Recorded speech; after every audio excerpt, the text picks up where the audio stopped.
Hello and welcome to Eye on Africa here on France 24. I'm Haxi Myers-Belkin. These are today's headlines. On the opening day of Omar al-Bashir's corruption trial, the former Sudanese strongman is accused of receiving $90 million in cash from Saudi royals. That as the announcement of the makeup of a joint military and civilian council is delayed until Tuesday. A dozen Burkina-based soldiers are killed in what the army is calling a major terrorist attack on a military unit in the north of the country. The assailants targeting the town of Kutugu in an early morning ambush. And Zimbabwe's courts uphold a police order banning an anti-government protest in Bulawayo, the country's second largest city. That following a violent crackdown on a banned demonstration in the capital on Friday. Sudan's recently deposed leader Omar al-Bashir has appeared in court for the first time on corruption charges. An investigator telling the court that during his time in office, the former autocrat received some $90 million in cash from Saudi royals. Millions of dollars in cash were discovered at Bashir's home following his ouster back in April, a departure that came after months of rolling anti-regime protests. A little earlier, I spoke to our correspondent in Khartoum, Julia Steers. I asked her just how significant this trial was. Covering the protests here, that was one of the biggest things that we heard from people, is that it was very important to them that he be held to account for the abuses that his regime committed over the last 30 years while he was in power. So not only those abuses that you mentioned in terms of potential crimes against humanity and the genocide in the western part of the country, but also the abuses that he continued to commit during the protests against his own regime over the course of the last several months. So attacks on protesters, deadly crackdown on protesters, all of that has come up over the past few months as people have talked about bringing him to justice.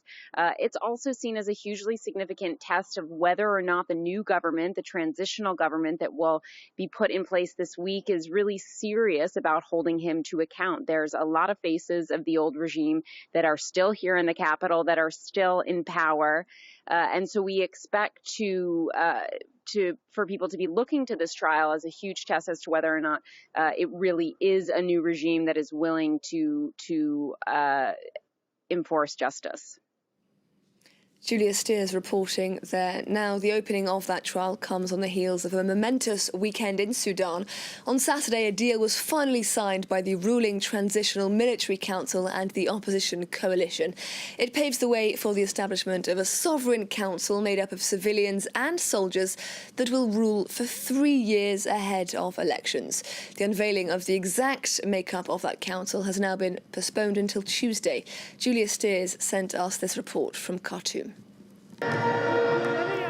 Cheers and chants of civilian as a landmark agreement is signed in Khartoum. Among the crowd, Fatima and her father, who walked over 100 kilometers to get here, carrying a photo of his son. The 21-year-old was massacred when security forces violently broke up the protests against military rule. May God forgive him and tell Hemeti that God is avenging you. May God forgive him and take vengeance for Hemeti. I dream of a pure and truly civilian government, a solely civilian government, not like the one before. As diplomats spoke inside, a show of patriotism outside. That night, a massive celebration as supporters turn out to hear from the leaders of the protest movement. The deal leaves familiar faces of the old regime in the new government, and activists say the hard work is ahead. We have to implement the agenda of the Forces for Freedom and Change. That agenda will breathe new life into the economy and all other sectors. With the help of all the people here, we are going to fulfill our dreams. During the sit-in, injured protesters were treated at this hospital. Dr. Isan Fagiri was detained for over 2 months for her leadership role in the union behind the pro-democracy movement. Today, she says women have been pushed out from ongoing political negotiations. I need women to be in the place where we can take the decision. She has little faith that politicians will stick to a rule mandating that 40% of legislative seats go to women, despite the talk of a new era. Because this is male domination society, and this revolution, it is not a revolution to change the political government. It is for radical change. If it is not a radical change, it is for nothing. Beyond this moment of optimism, many here agree that the work of their revolution isn't over. At least a dozen soldiers have been killed in an early morning attack on a military unit in the north of Burkina Faso. There are also reports of civilian deaths.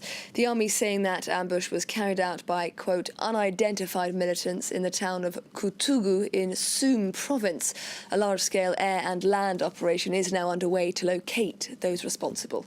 In recent months, Burkina Faso has suffered a spike in Islamist violence as jihadist groups with links to al-Qaeda and the Islamic State organization continue to wage insurgencies across the region. Troops and police were out in force in Zimbabwe's second city of Bulawayo this Monday as authorities try to block a planned march by the opposition. A number of checkpoints leading to the city centre sought to deter would-be protesters, while one usually busy district was cordoned off. This coming 3 days after police in Harare clashed with protesters angry at the economic policies of President Emerson Mnangagwa. Nicolas Germain has the details. Once again, the opposition's protest was banned, this time in Bulawayo, Zimbabwe's second city. Last Friday, it had been in the capital, Harare. The MDC party wanted to demonstrate against the state of the economy and what it calls Emerson Mnangagwa's repression. Some residents said the protest would not have achieved much. Zimbabweans survive by working for themselves. So once you take part in demonstrations, it means there is no food on the table for your kids. I came to town to get some money, but there's no way of getting it because there's police everywhere. There's no food, and I don't know what to do because the shops that we normally shop at are closed off by police. Now I don't know what to do. We are poor here, and life is very hard. The MDC said it wanted to take the protest to other cities on Tuesday and Wednesday. The 76-year-old Mnangagwa ousted Robert Mugabe in 2017 and then won disputed elections last year. But since he has been in power, inflation has rocketed and there have been shortages of bread, fuel and medicine. According to the UN, 5 million Zimbabweans, that's a third of the population, are in need of food aid. Mnangagwa says the country's economic woes stem from a severe drought and sanctions imposed by the West nearly 2 decades ago. 19 people have been killed in Uganda after a fuel truck collided with 3 other vehicles in the busy western town of Kiambura. A number of other victims are receiving treatment for burns in hospital. The collision caused a series of explosions that also damaged nearby businesses. 15 years ago, a similar accident in the nearby town of Rutoto claimed 70 lives when an oil truck crashed into a passenger bus. Chad's Council of Ministers has issued a statement declaring a state of emergency in 3 of the country's provinces following a, quote, decline in security. The western Tibesti region on the border with Niger is affected, as are the eastern regions of Sila and Wadai on the Sudanese border. Some 50 people have been killed in recent weeks in the east of the country during clashes between mainly Zagawa camel herders and ethnic Wadian farmers. The Lamu archipelago in northeastern Kenya is known for its long, pristine beaches and rich marine life. Fishing is key to the local economy, while the region's beauty brings in a lot of lucrative tourism. But locals are worried that a coal-fired power plant could soon threaten the local ecosystem. The project is on hold for now, but for how long? Every day, Thabit and Ali go fishing. They both come from families who have relied on the sea for generations. It is their livelihood. But they are concerned about the future, now that their archipelago is threatened by a coal-fired power plant project. The disaster is going to come from that coal plant. It's going to reach up to Nairobi. So just imagine about the Lamu people, you know. So many people will believe they're going to have problem with their health, like cancer disease, you know. In June, Those objecting to the development won a huge victory. The National Environmental Court had ordered to stop the controversial project. We didn't think it would happen. We saw that the government is very fair. We're very happy. But it's not a done deal. An appeal to proceed with constructing the power plant can still be made, and the Kenyan government can override any final decisions. The coal-fired power plant is part of a much larger development project that includes the construction of a port, roads and pipelines to develop the northeastern part of the country. Residents are concerned such developments will disrupt the delicate ecosystem, as well as contribute to a decrease in tourism, which is still fragile after an Englishwoman was kidnapped and her husband murdered in 2011. Tourists, most of them, they don't like, they won't come Lamu as they used to come, will be like few years back.